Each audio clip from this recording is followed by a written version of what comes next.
आबादी तो गांव में निवास करती है, तो गांव की आबादी के बारे में भी सोचना होगा कि उनका जीवन कैसे बदले। ये मेरी मांग भी है कि पुरानी पेंशन को भी अध्यक्ष जी बहाल किया जाए। जो कर्मचारी देश की सेवा में लगे हैं उनका भी सम्मान होना चाहिए। भाजपा ने चुनावी लाभ के लिए सबका साथ सबका विकास के नारे दिए जो खोखले हैं, क्योंकि 10 साल में दलित, पिछड़े, आदिवासी, मुस्लिम और अन्य धार्मिक अल्पसंख्यक के जो अत्याचार हुए हैं वो किससे छिपे हुए नहीं हैं। जिस क्षेत्र से मैं चुन के आऊँ नगीना से, वो बहुत पिछड़ा क्षेत्र है। उस क्षेत्र में कोई विशेष आर्थिक पैकेज नहीं दिया गया कि जितना देश दूसरों का ऐसा इतना हमारा भी है। हम मरने के लिए पैदा नहीं हुए, जो चाहता है हमारी हत्या कर देता है। मूछें रखने पे, घोड़ी पे बैठने पे, मटकी छूने पे हमारी हत्या हो रही है। क्या बदला है सर? 70 साल बाद भी दलित, पिछड़े, मुसलमानों पे हिंसा नहीं रुक रही है सर। माननीय सभापति जी, जय भीम। महामहिम राष्ट्रपति जी के अभिभाषण पर धन्यवाद प्रस्ताव पर बोलने को आपने मुझे अवसर दिया, इसके लिए मैं आपका आभारी हूँ। सभापति महोदय, सर्वप्रथम मैं बहुजन समाज में जन्मे सभी संतों, गुरुओं, महान पुरुषों को नमन करता हूँ, जिनमें महात्मा ज्योतिबा फूले, डॉक्टर बाबा साहब अम्बेडकर और माननीय काशीराम साहब को मैं याद भी करता हूँ आज के दिन पर। साथ साथ नगीना की महान जनता और भीम आर्मी और हमारी पार्टी आज़ाद समाज पार्टी काशीराम के साथियों का भी धन्यवाद करता हूँ। इसके बाद अपने कुल गुरु जगत गुरु सदगुरु रविदास जी महाराज को भी मैं नमन करता हूं, जिन्होंने दुनिया को लगभग 600 साल पहले बेगमपुरा शहर के रूप में दुनिया का सबसे महान लोकतांत्रिक दर्शन दिया। अध्यक्ष महोदय, माननीय सभापति जी, 14 अगस्त 1947 को ये देश अंग्रेजों के अधीन था। 15 अगस्त 1947 को हम लोग आज़ाद हुए। 16 अगस्त 1947 को देश आज़ादी में था, लेकिन धन धरती राजपाट में बंटवारा नहीं हुआ। जो साधन संसाधन थे उनमें बंटवारा सही रूप से न होने के कारण एक बहुत बड़ी आबादी सुविधाओं से वंचित और सम्मान से वंचित रह गई। उनको सम्मान देने के लिए और अंतिम व्यक्ति तक सुविधाएं पहुंचे, इसके लिए लोकतंत्र की व्यवस्था हुई। लेकिन आज़ादी के 70 साल बाद भी हम कहाँ खड़े हैं, इस पर ये चिंता का विषय है। मैं मानता हूँ कि सामाजिक न्याय तभी होगा माननीय सभापति जी, जब जातीय जनगणना पूरी होगी और जातीय जनगणना कराई जाएगी और साथ साथ संख्या के आधार पर आरक्षण जो है वंचित वर्गों का बढ़ाया जाएगा। उसके साथ साथ जब राष्ट्रपति जी अभिभाषण पर बात रख रही थी तो उन्होंने शहरी और ग्रामीण क्षेत्रों के विकास की बात कही और ये भी कहा कि दुनिया में सबसे उत्तम शहर हमारे यहाँ बने। लेकिन माननीय सभापति जी, 70% आबादी तो गाँव में निवास करती है, तो गाँव की आबादी के बारे में भी सोचना होगा कि उनका जीवन कैसे बदले। माननीय सभापति जी, उच्च शैक्षणिक संस्थानों में बहुजन समाज के जो छात्र हैं उनके साथ कास्ट एट्रोसिटी हो रही है, निरंतर उनकी हत्या हो रही है। साथ साथ जो सरकारी कर्मचारी हैं दफ्तरों में, उनके साथ भी जो SC ST OBC और मुस्लिम और अन्य धार्मिक अल्पसंख्यक हैं उनके साथ भी माननीय सभापति जी जातिगत और धार्मिक जो है शोषण किया जा रहा है। इसलिए मेरी मांग भी है कि पुरानी पेंशन को भी अध्यक्ष जी बहाल किया जाए। जो कर्मचारी देश की सेवा में लगे हैं उनका भी सम्मान होना चाहिए। साथ साथ सभापति जी, भाजपा ने चुनावी लाभ के लिए सबका साथ सबका विकास के नारे दिए जो खोखले हैं, क्योंकि 10 साल में दलित, पिछड़े, आदिवासी, मुस्लिम और अन्य धार्मिक अल्पसंख्यक के जो अत्याचार हुए हैं वो किससे छिपे हुए नहीं हैं। ये गलत है, ये बंद होना चाहिए।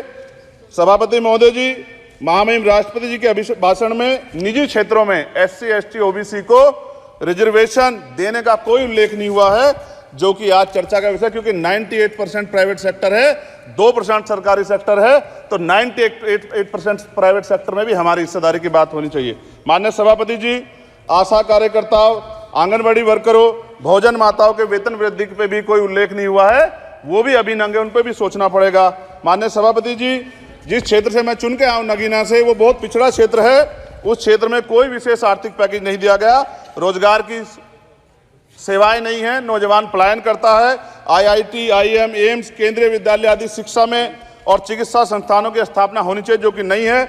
और माननीय सभापति जी, मानसून सत्र आ गया है, मेरा क्षेत्र बाढ़ से बहुत प्रभावित है, इसलिए मैं आपसे आग्रह करूंगा कि वहां के लोगों को बाढ़ से निजात दिलाई जाए।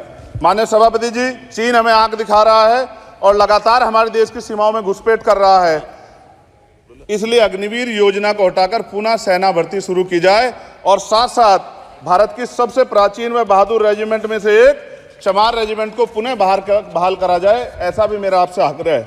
माननीय सभापति जी, पिछले सारे प्रधानमंत्रियों ने मिलकर जितना कर्ज लिया है उससे दुगना कर्ज हमारे वर्तमान के प्रधानमंत्री जी ने लिया है। किसान अगर अपना कर्ज माफ कराने के लिए जाता है तो लाठी झेलनी पड़ती है, जबकि सरकार ने धन्ना सेठों का 15 लाख करोड़ रुपया माफ किया है।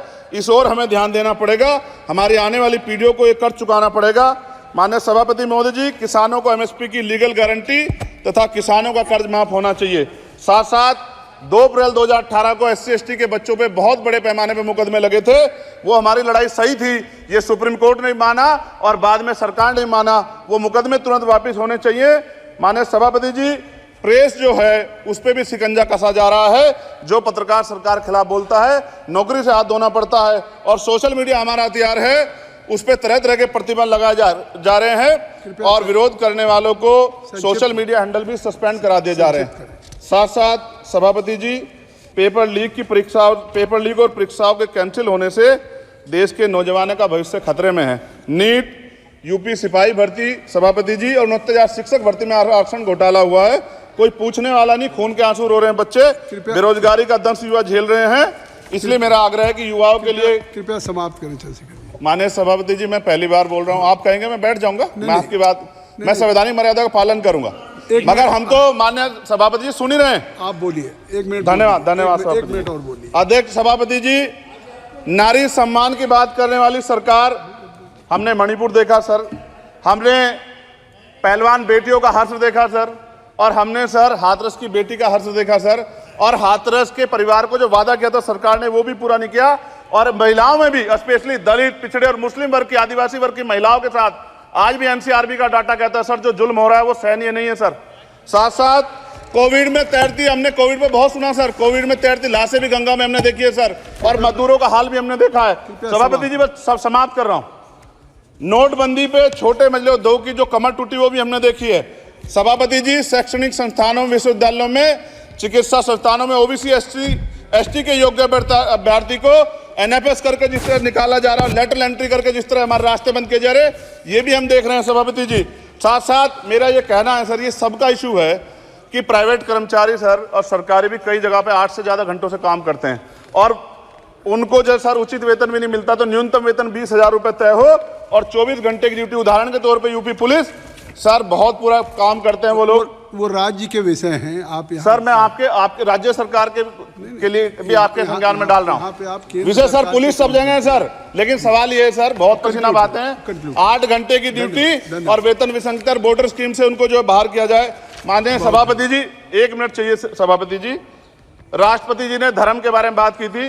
राम मंदिर से पहले हमारे गुरु घर तुगलकाबाद का फैसला आया था राष्ट्रपति जी, वो सभापति जी अभी तक दिल्ली में स्थित सदगुरु रविदास जी महाराज का गुरु घर नहीं बना। साथ साथ सभापति जी, अपनी बात को खत्म करते हुए मैं आपसे कहना चाहता हूं कि जितना देश दूसरों का है सर, इतना हमारा भी है। हम मरने के लिए पैदा नहीं हुए, जो चाहता है हमारी हत्या कर देता है। मूछें रखने पे, घोड़ी पे बैठने पे, मटकी छूने पे हमारी हत्या हो रही है। क्या बदला है सर 70 साल बाद भी? दलित, पिछड़े, मुसलमानों पे हिंसा नहीं रुक रही है सर। मेरा आपसे संरक्षण के साथ ये आग्रह है कि इन घटनाओं को रोका जाए। और देश किसी की बपोती नहीं है, देश संविधान से चलता है सर और संविधान से चलेगा। संविधान छेड़खानी बर्दाश्त नहीं की जाएगी सर। धन्यवाद।